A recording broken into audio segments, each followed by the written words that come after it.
नमस्कार, मैं शून्य शून्य बोधिसत्व में आप सभी का स्वागत करती हूँ। आज मेरे पास एक साधिका का मैसेज आया, जो काफ़ी समय से मुझे सुन रही हैं। तो उन्होंने कहा वैसे तो आप जो भी ज्ञान दे रही हैं बहुत ही सरल शब्दों में देती हैं, पर यदि इससे भी ज़्यादा आप सरल कर सकें, कुछ ऐसा जो दिमाग से निकले ना, क्योंकि जब हम सुनते हैं तो भूल जाती हूँ मैं उस ज्ञान को। बार बार सुनना पड़ता है, फिर जाके कुछ दिमाग में रुकता है। तो उन्होंने कहा क्या कोई ऐसी टेक्निक है जिससे कि जो हम सुने वो यहाँ छप जाए। तो मैंने कहा हाँ ज़रूर, ऐसा कुछ ना कुछ उपाय तो ज़रूर खोजा जाएगा। और फिर बात आई गई जैसी हो गई। आज फिर उनका मैसेज आया। उन्होंने कहा कि आपने वो टेक्निक नहीं खोजी कि दिमाग में बिल्कुल बैठ जाए, छप जाए।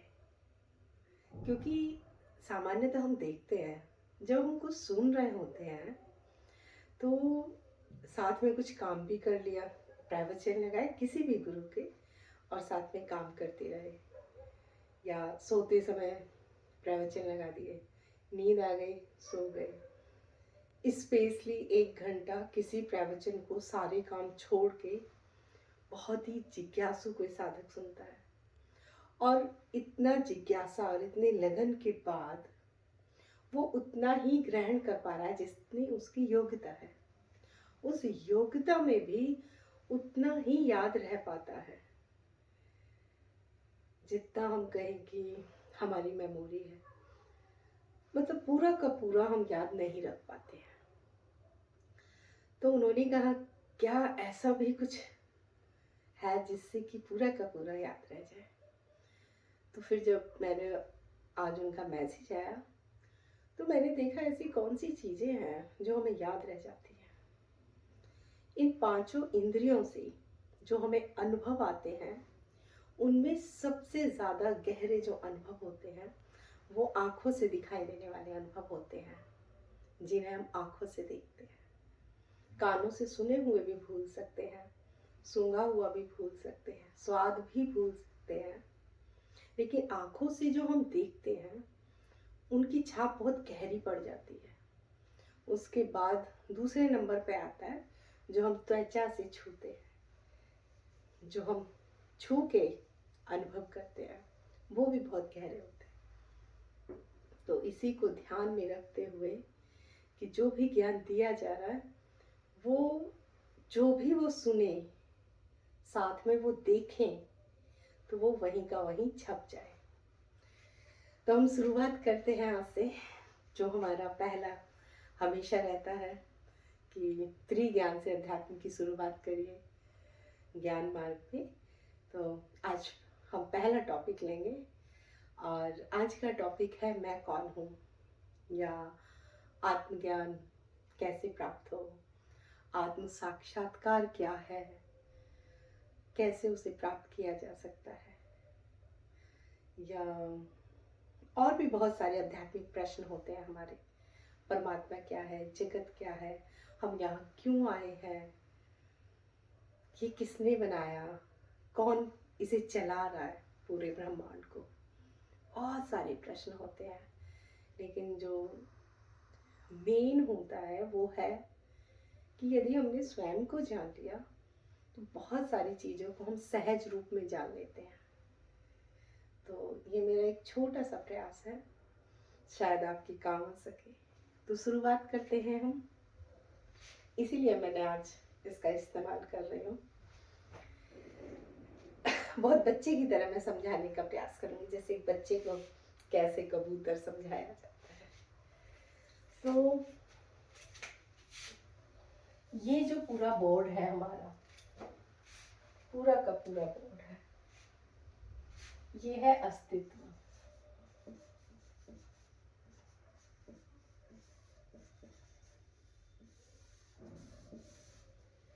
पूरा बोर्ड है अस्तित्व।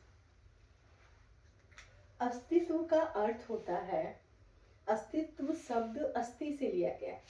अस्थि का अर्थ होता है, मतलब उसकी उपस्थिति, वो एग्जिस्टेंस में है वो।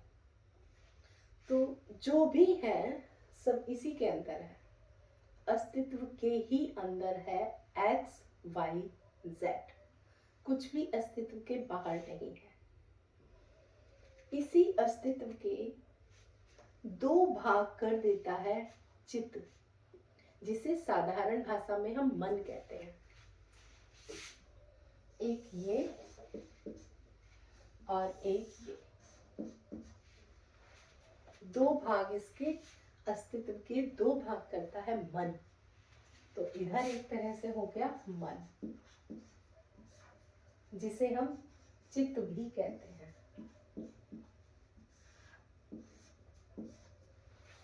ये है मन। अब इनको और क्या क्या कहा जाता है?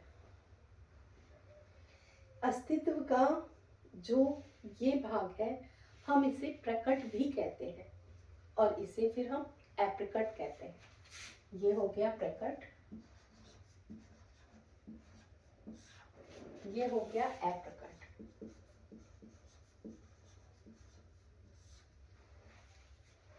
प्रकट के साथ अप्रकट। इसे हम परिवर्तन भी कहते हैं, इसे हम गति भी कहते हैं, इसे हम माया भी कहते हैं।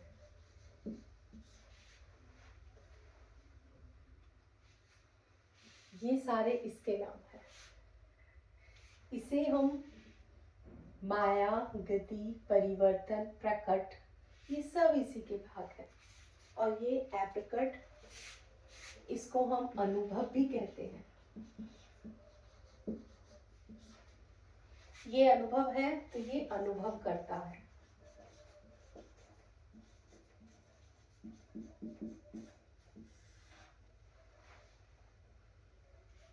ये गति है तो ये स्थिरता।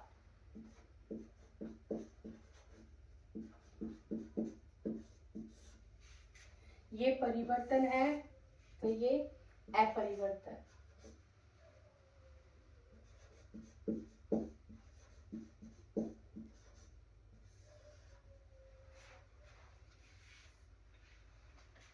अब ये जो भाग है, ये भाग है एकदम ऐसा प्लेन जहां कुछ भी नहीं है। और ये जो भाग है, इसमें गति है, परिवर्तन है, स्पंदन है, नाद है। ये हो गया नाद। गति, परिवर्तन, स्पंदन, नाद, ये है ये भाग पूरा का पूरा। अब इसका जो अनुभव होता है, इसी के अंदर है हमारा जगत, क्योंकि जगत का ही अनुभव होता है हमें, तो अनुभवों की श्रेणी में जगत है। दूसरा है शरीर, और तीसरा है मन की क्रिया, जिसे हम चित्त वृत्ति भी कहते हैं। चित्त वृत्ति, जिसे हम चित्त वृत्ति भी कहते हैं। आप ध्यान दीजिए, हमें जो भी अनुभव होते हैं, अनुभव मतलब ये, हमें जो भी अनुभव होते हैं, उन सारे अनुभवों को हम इसी तीन श्रेणी में बांट देते हैं। एक जगत का अनुभव, पेड़ पौधे, जीव जंतु, पहाड़, नदियां, चांद, तारे, सूरज, बादल, दूसरे व्यक्ति, एक्स वाई जेड, जो भी जगत है हमने इसमें डाल दिया। इस जगत के अलावा एक हमें अनुभव होता है शरीर का। ये शरीर, ये हाथ है, ये सिर है ना, ये मुंह है, ये चिक है, नोज है, हाथ है, पैर है, ये सारे अनुभव शरीर। तीसरा, हमें मन के अनुभव होते हैं, हमारे विचार, हमारी भावनाएं, हमारी इच्छाएं, कल्पनाएं, स्मृति, ये सारे। इन तीनों अनुभवों के अलावा और कोई भी अनुभव नहीं है। और ये तीनों अनुभव हमें होते कैसे हैं? जगत का अनुभव हमें 5 इंद्रियों से होता है। या तो हम आँख से जगत को देख रहे हैं, या हम कान से सुन रहे हैं, या हम नाक से सूंघ रहे हैं, या हम मुंह से स्वाद ले रहे हैं, या हम त्वचा से छू कर देख रहे हैं। तो जगत का अनुभव इन्हीं 5 इंद्रियों से होता है। शरीर का अनुभव या तो हमें 5, ये जो पंच भौतिक इंद्रियां, इनसे होगा, या फिर हमें अंदरूनी इंद्रियों से होगा। वो अभी हम आपको बताएंगे। तीसरा, मन का अनुभव, ये हमें मानसिक इंद्रियों से होता है। तो मन का अनुभव मानसिक इंद्रियों से हुआ, शरीर का अनुभव पंच भौतिक इंद्रियां प्लस उसके साथ में आंतरिक इंद्रियां, और जगत का अनुभव हमें पंच भौतिक इंद्रियों से होता है। ये परिवर्तन है, इसमें नाद है, गति है, प्रकट है। यहीं पे है जो भी हम अनुभव कर सकते हैं वो अस्तित्व के इस भाग में है। चाहे वो जगत का अनुभव, शरीर का या मन का, जो भी अनुभव है इधर है। और हम इन अनुभवों को इन्हीं इंद्रियों से ही अनुभव कर पाते हैं। जो हमारे शरीर की इंद्रियां हैं या मन की इंद्रियां हैं, इन्हीं से ही अनुभव हम कर पाते हैं। इसके अलावा हमारे पास कुछ और है भी नहीं जिससे हम अनुभव कर पाए। हमें जो अनुभव होता है वो परिवर्तन का अनुभव होता है, एक जगह से दूसरी जगह, एक अवस्था से दूसरी अवस्था में, फिर दूसरी, फिर कुछ और, फिर कुछ और, फिर कुछ और। आप देखिए, जितने भी अनुभव हो रहे हैं वो हमें परिवर्तन के अनुभव हो रहे हैं। इसीलिए हम ये भी कह सकते हैं कि सारे अनुभव परिवर्तनशील हैं। हम ये भी कह सकते हैं कि सारे अनुभवों को अनुभव किया जा सकता है। तो ये 2 नियम निकल के आते हैं हमारे प्रकट भाग से, अस्तित्व के प्रकट भाग से, कि जिसमें भी परिवर्तन है और जिसका भी अनुभव किया जा सके। ये 2 नियम निकल के आते हैं। अब हमारी आज की खोज क्या है? आज की खोज है मैं कौन हूँ। अब मैं कौन हूँ वहां तक पहुंचने के लिए, क्योंकि अभी तक हमने सिर्फ अस्तित्व का प्रकट भाग ही जाना, हम ये जानते ही नहीं है कि अस्तित्व का एक अप्रकट भाग भी है।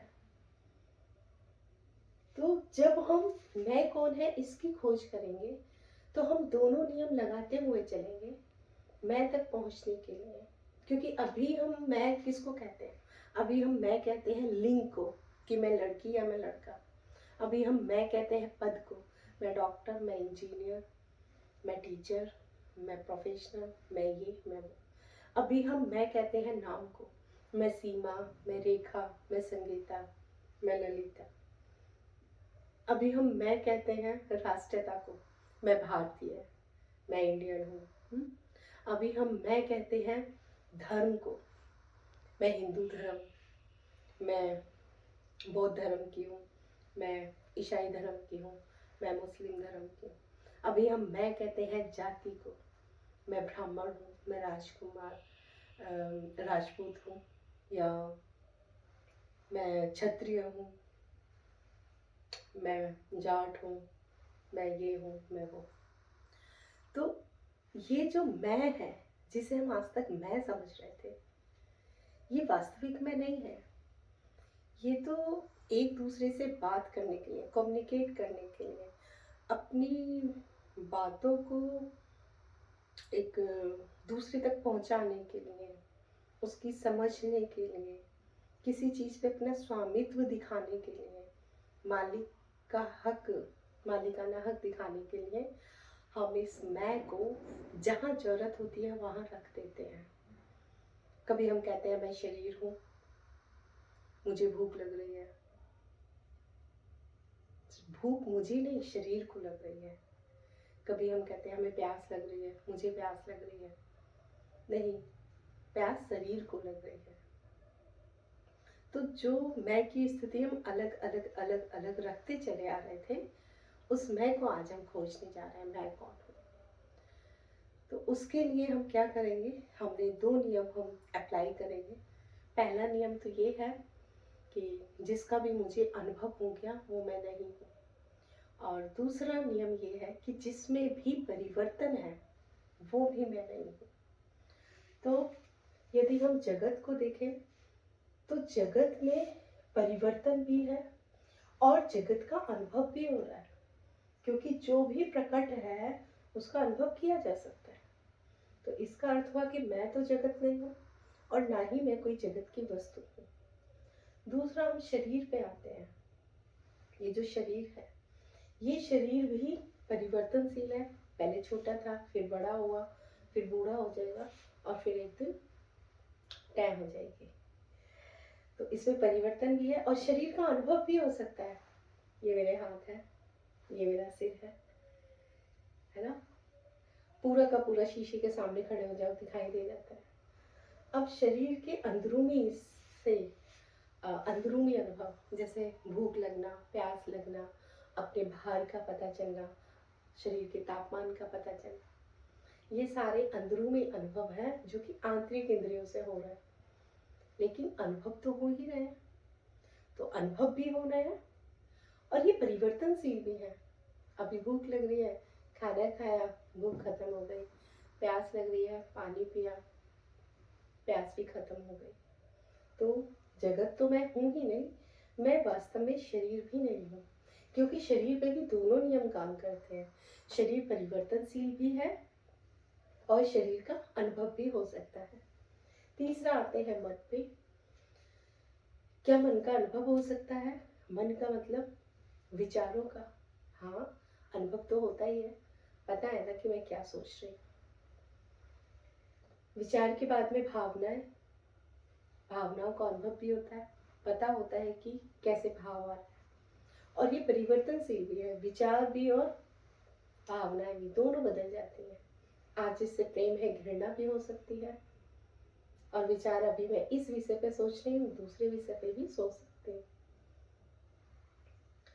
विचार हो गए, भावना हो गई, इच्छाएं। इच्छाएं भी परिवर्तनशील है और इच्छाओं का भी मुझे पता चलता है कि अभी कौन सी इच्छा उठ रही है। इच्छाएं भी मैं नहीं हूँ। कल्पनाएं, जो हम कल्पना रचते हैं, कल्पनाएं भी मैं नहीं हूँ।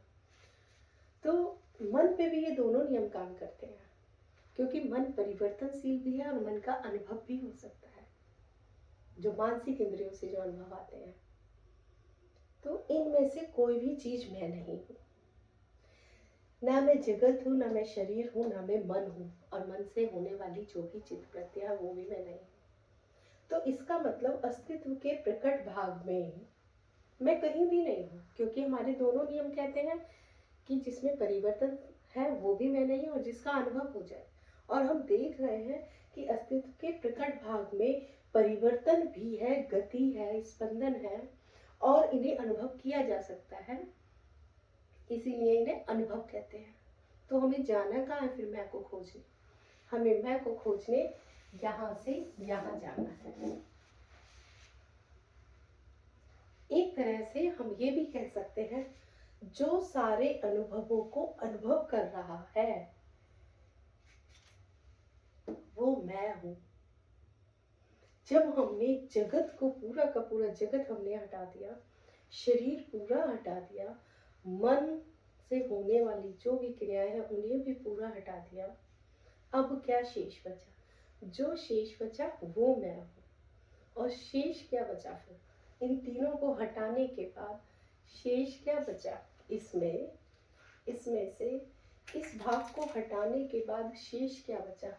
ये बचा अप्रकट भाग, स्थिरता, जिसे अनुभव नहीं किया जा सकता। इसे अनुभव नहीं किया जा सकता और इसे अनुभव किया जा सकता है। ये ही वो है जो इसे अनुभव कर रहा है। तो मैं कौन हूं? मैं अस्तित्व का अप्रकट भाग हूं। अब इस अप्रकट भाग को जो नाम देना है आप दे सकते हैं, इसे आप आत्मन कह सकते हैं, दृष्टा कह सकते हैं, साक्षी कह सकते हैं, अपरिवर्तनीय कह सकते हैं, स्थिरता कह सकते हैं, शून्यता कह सकते हैं, अनुभवकर्ता कह सकते हैं। इसे जो कहना है आप कह सकते हैं इसको। ये वो है जो सभी अनुभवों का अनुभव कर रहा है। इन सबको अनुभव किया जा सकता है, इसको अनुभव नहीं किया जा सकता। अगर हम दोनों नियम इस पे भी लगा के देखते हैं कि इनमें परिवर्तन है, तो इसमें कोई परिवर्तन नहीं है, क्योंकि अस्तित्व के इस भाग में जो प्रकट है उसी में ही परिवर्तन है, इसमें है ही नहीं। तो ये अपरिवर्तनीय है, क्योंकि ये अनुभव कर रहा है इन सारे अनुभवों का, इसलिए इसका अनुभव भी नहीं किया जा सकता। इसका अनुभव करेगा कौन? अब अस्तित्व में बचा क्या है? दो ही भाग हैं अस्तित्व के। एक वो है जिसका अनुभव किया जा सकता है, एक वो है जो अनुभव कर रहा है। तो इसका कभी भी अनुभव नहीं किया जा सकता। और यदि इसका अनुभव किया जा सकता है तो फिर ये इधर नहीं होता, फिर ये इधर होता। तो ये जिसने ये समझ लिया उसने पूरा अध्यात्म ही समझ लिया। इसके बाहर कहीं अध्यात्म नहीं है। चाहे आप किसी भी धर्म में चले जाइए, चाहे आप किसी भी शास्त्र में चले जाइए, और चाहे आप किसी भी गुरु की वाणी सुनो, पूरा अध्यात्म यही है। यही तीन चीजें, 1, 2 और 3, यही त्रिकोण में पूरा का पूरा अध्यात्म है। अध्यात्म का अर्थ है प्रकट से अप्रकट पर पहुंचना। इसी को हम कह देते हैं शून्यता। जितनी भी विधियां, जितनी भी टेक्निक, जितने भी गुरु, जितने भी शास्त्र, जो भी मार्ग, सब आपको प्रकट से अप्रकट की तरफ ले जा रहे हैं। अब इस चित्त को हम मन भी कहते हैं। इसीलिए कई गुरुओं ने कहा है कि मन के पार चले जाओ तो परमात्मा मिल जाएगा। अर्थात परिवर्तन के पार स्थिरता में चले जाओ, प्रकट के पार अप्रकट में चले जाओ। तो इस और ये जो अस्तित्व है ना, इसी को परमात्मा कहते हैं, ईश्वर कहते हैं, संपूर्णता कहते हैं। संपूर्णता क्यों? क्योंकि प्रकट और अप्रकट दोनों इसी में ही है, इसी के ही भाग है। ये ऐसे ही है जैसे मैं हूं और मैं बोलूं कि मैं स्त्री हूं, और मैं बोलूं कि मैं बहन हूं, और मैं बोलूं कि मैं बेटी हूं। अब यहाँ 3 मैं नहीं है, ये एक ही है। ये बेटी भी है, बहन भी है, और यहाँ भी है। तो हम ये नहीं कह सकते कि ये 3 है, नहीं, एक ही है। कभी ये बहन है, कभी बेटी है। ये तो उसी तरह से अस्तित्व एक ही है। कभी ये प्रकट रूप में है, कभी अप्रकट रूप में। और अब यहाँ पे ये भी कहना बेकार है कि कभी प्रकट और कभी अप्रकट। ये प्रकट और अप्रकट दोनों रूप में सदैव विद्यमान है। बस हम इसी का अनुभव कर पाते हैं क्योंकि हमारे पास जो इंद्रियां हैं वो भी पूरे के पूरे का अनुभव नहीं कर पाती है। ये भी उतने ही परिवर्तन का अनुभव कर पाती है जितनी इंद्रियों की क्षमता होती है। इसका मतलब हमें अस्तित्व का प्रकट भाग का पूरा अनुभव भी नहीं हो रहा है। हमें उतना ही हो रहा है जितना इन इंद्रियों की क्षमता है। हम वही देख रहे हैं जो आंखें दिखा रही हैं, हम वही अनुभव कर रहे हैं जो इंद्रियां हमें अनुभव करवा रही हैं। तो हमारी यात्रा यहाँ से यहाँ की है। अब यहाँ पे गति है, परिवर्तन है, स्पंदन है। तो मन का स्वभाव, कई बार आपने सुना होगा, कहते हैं कि मन बहुत चंचल है। चंचल क्यों है? क्योंकि वो उसका स्वभाव है। तो क्या कभी मन को शांत किया जा सकता है? जो उसका स्वभाव है उसके विपरीत आप उसे कैसे हिला सकते हैं? क्या ऐसा हो सकता है कि आग में से तपन आप छीन लें या बर्फ में से उसका ठंडापन छीन लें?